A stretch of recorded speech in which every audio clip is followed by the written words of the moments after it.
ایک طرف مسلم نوجوانوں کو ملک مخالف سرگرمیوں کا ملزم قرار دیا جا رہا ہے اور میڈیا مسلسل مسلمانوں کو بدنام کرنے کی کوشش کر رہا ہے، لیکن کرناٹک کے بنگلور رورل ضلع کے آنیکل تعلقہ کے بانسواڑی پولیس تھانے کا ایک اہلکار نے دیواروں پر ملک مخالف جملے لکھے ہیں۔ اس کے باوجود مسلمانوں کو ہی مثال بنا کر میڈیا خوب پروپیگنڈا کر رہا ہے۔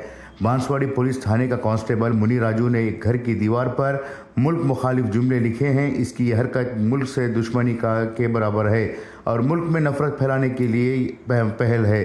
یہ کام کئی شبہات کو جنم دے رہا ہے۔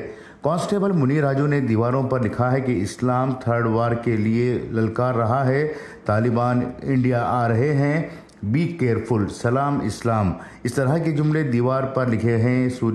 سوریا سٹی پولیس تھانے کے حدود میں یہ واقعہ پیش آیا ہے۔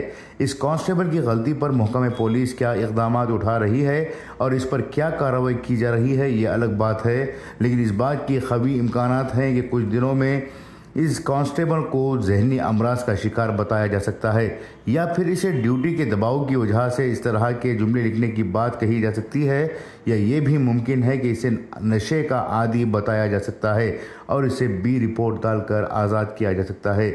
جب پولیس اہلکار ہی ایسی حرکتوں کو انجام دینے لگیں گے تو بھلا کیسے کم سے نوجوان نہیں بھڑکیں گے؟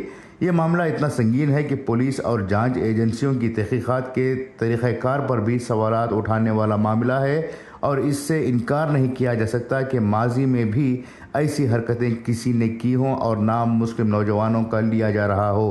غور طلب بات یہ ہے کہ میڈیا نے اس معاملے کو نہ ہی بریکنگ نیوز بنایا، نہ ہی اس معاملے پر بی جے پی کے لیڈران سیاست کرنے پر آمادہ ہوئے ہیں۔